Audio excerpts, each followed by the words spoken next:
அயலுறவு கொள்கையில் ஒன்றிய அரசு தோல்வியடைந்து விட்டதாகவும் மோடி ஒரு தோல்வியடைந்த பிரதமர் என்றும் முதலமைச்சர் ஸ்டாலின் கடுமையாக தாக்கியுள்ளார். கன்னியாகுமரி மாவட்டம் நாகர்கோவிலில் நடைபெற்ற தேர்தல் பரப்புரை கூட்டத்தில் திமுக, காங்கிரஸ் மற்றும் கம்யூனிஸ்ட் கட்சி வேட்பாளர்களை ஆதரித்து முதலமைச்சர் ஸ்டாலின் பரப்புரை மேற்கொண்டார். இந்த கூட்டத்தில் கன்னியாகுமரி நாடாளுமன்ற உறுப்பினர் விஜய் வசந்த் உள்ளிட்டோர் கலந்து கொண்டனர். வேட்பாளர்களை அறிமுகம் செய்து வைத்து பேசிய முதலமைச்சர் ஸ்டாலின், மீனவர் நலவாரியத்தில் உறுப்பினர்களுக்கான வயது வரம்பு 65 இருந்து 70 உயர்த்தப்படும் என்று அறிவித்தார்.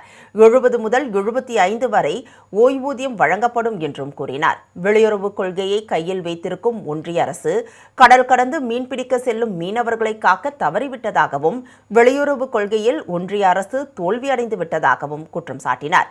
சிறிய அண்டை நாடுகளில் கூட இந்தியாவிற்கு செல்வாக்கு இல்லாத நிலையை பிரதமர் மோடி உருவாக்கியிருப்பதாகவும் தமிழக மீனவர்களை ஒன்றிய அரசு இந்திய மீனவர்களாக கருதுவதில்லை என்றும் தெரிவித்தார். வெளியுறவு கொள்கையை கையில் வச்சிருக்கக்கூடிய ஒன்றிய பாஜக அரசு கடல் கடந்து மீன்பிடிக்க போகக்கூடிய நம்ம மீனவர்களை காக்க தவறிடுச்சு. தவறியது மட்டுமல்ல, வெளியுறவு கொள்கையில் தோல்வியும் அடைஞ்சிருக்கு. சிறிய அண்டை நாடுகள் கிட்ட கூட இந்தியாவுக்கு செல்வாக்கு இல்லாத நிலையை பிரதமர் மோடி அவர்கள் உருவாக்கி இருக்கிறார். அதிமுக என்கிற கட்சி பாஜகவின் கொத்தடிமை கூட்டமாக மாறிவிட்டதாகவும் முதலமைச்சர் ஸ்டாலின் விமர்சித்தார். அதிமுக பொதுச் செயலாளர் என்கிற பெயர் பலகையை காப்பாற்றிக் கொள்ள எடப்பாடி பழனிசாமி டெல்லிக்கு காவடி தூக்குவதாகவும் கூறினார்.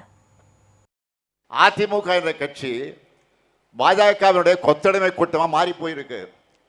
அடிப்படை மனசாட்சி இருக்கக்கூடிய அதிமுக தொண்டர்களும் சில நிர்வாகிகளுமே வெளிப்படையாக புலம்புறாங்க. தன்னுடைய சுயநலத்துக்காக, தன்னுடைய பதவியை காப்பாற்றிக் கொள்வதற்காக இப்படி ஒரு நிலைமையில அதிமுகவை கொண்டு வந்து நிறுத்தி இருக்கிறார் பழனிசாமி. திமுகவின் தேர்தல் அறிக்கை சூப்பர் ஸ்டார் என்று கூறிய முதலமைச்சர் ஸ்டாலின் அதை பாடலாகவும் பாடி காட்டினார். திமுக வாக்கு கொடுத்தா அதை எப்படியாவது செஞ்சு முடிப்போம். அப்படி இந்த தேர்தல் களத்தில் இறங்கி இருக்கக்கூடிய சூப்பர் ஸ்டார் தான் திமுக தேர்தல் அறிக்கை.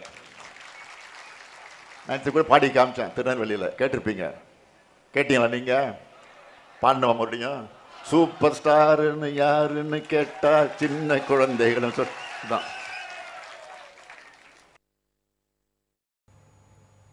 முன்னதாக கன்னியாகுமரி கடற்கரையில் நடைபயிற்சி மேற்கொண்ட முதலமைச்சர் ஸ்டாலின் அங்கிருந்த பொதுமக்களிடம் மதசார்பற்ற முற்போக்கு கூட்டணி வேட்பாளர்களுக்கு வாக்கு சேகரித்தார்.